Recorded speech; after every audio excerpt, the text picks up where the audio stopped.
In the land of Canaan, the prophet Jacob lived with his 12 sons, and his son Joseph loved them for his good and righteous vision. One night, Joseph saw in his dream a strange vision, where he saw 11 planets and the sun and moon worshipping him. He told his father about this vision, and Jacob realized that it contained a great good news, but advised him not to tell his brothers about it, for fear that they would envy him and plot for him. Joseph's brothers were jealous of their father's love for him, so they came together and conspired to get rid of him. Some suggested killing him, but one suggested throwing him into a deep well for travelers to take away. They agreed on this plan, persuaded their father to send Joseph with them for a walk, and when they moved away from the house, they threw him into the well, leaving him alone. They returned to their father with false tears and gave him Joseph's blood-stained shirt, claiming that a wolf had eaten him. Jacob was deeply saddened, but he did not fully believe their account and decided to be patient. In the well, Joseph was waiting for his fate until a caravan of merchants passed, and they sent their bucket to the well, and Joseph clung to him. They rejoiced at his presence and decided to take him with them to Egypt, where they sold him for a small price. In Egypt, Aziz al-Bilad bought him, took him home, and asked his wife to take care of him. Yusuf grew up and became a very beautiful young man, which made the wife fascinate him. She tried to seduce him, but he refused and walked away from her. When he tried to escape, she grabbed his shirt from behind and tore it up. At the door, they met her husband, and she accused him of attempting to assault her.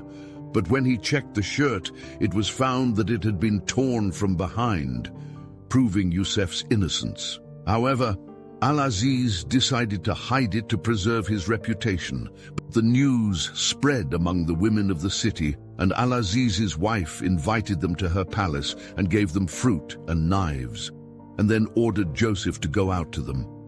When they saw him, they were stunned by his beauty and cut off their hands without realizing. Al-Aziz's wife justified her behavior, asserting that he rejected her despite her attempts. To protect her reputation, Yusuf was unjustly imprisoned. In prison, Joseph met 2 imprisoned men with him, and he explained their dreams to them, telling one of them that he would go out and return to work for the king, while the other would be executed. Joseph asked the survivor to mention him to the king, but he forgot about him, so Joseph remained in prison for years. At that time, the king of Egypt saw a strange dream about 7 quail cows eaten by 7 emaciated cows, 7 vegetable ears and 1 dry one. No one could explain it. So the man who was with Joseph in prison remembered his ability to interpret dreams, so he told the king about it. Joseph was summoned. He interpreted the dream that the country would go through 7 years of prosperity, followed by 7 years of drought, and advised the king to stock up crops during the good years to face the coming famine. Impressed by his wisdom, the king appointed him in charge of Egypt's treasury. Years passed, and famine struck, and people began to come to Egypt to ask for food, including Joseph's brothers, but they did not recognize him. Joseph gave them food, but he stipulated that they bring their younger brother next time. They returned to their father and asked him to let them take their brother with them, and he reluctantly agreed after taking a vow to keep him.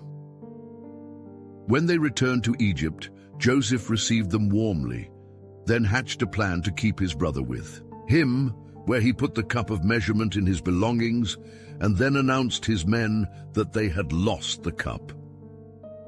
After searching, he was found in his brother's departure, and Joseph decided to detain him. The brothers tried to beg for his release, but Yusuf refused. When they returned to their father and told him what had happened, his grief grew so that he lost his sight from crying.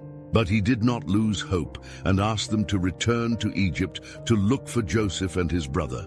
This time, when they returned to Joseph asking for help, he revealed his identity and told them that he was Joseph, and they were stunned and afraid. But he reassured them and told them that he had forgiven them because God had done him good and made his story the best proof that patience and faith bring relief.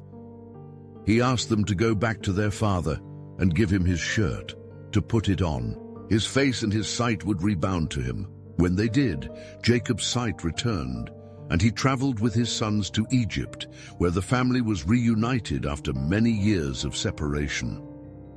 There, Joseph elevated his parents to the throne, and his brothers worshipped him in respect, remembered his first vision, and realized that it had finally come true. Thus, Joseph's journey from a child thrown into the well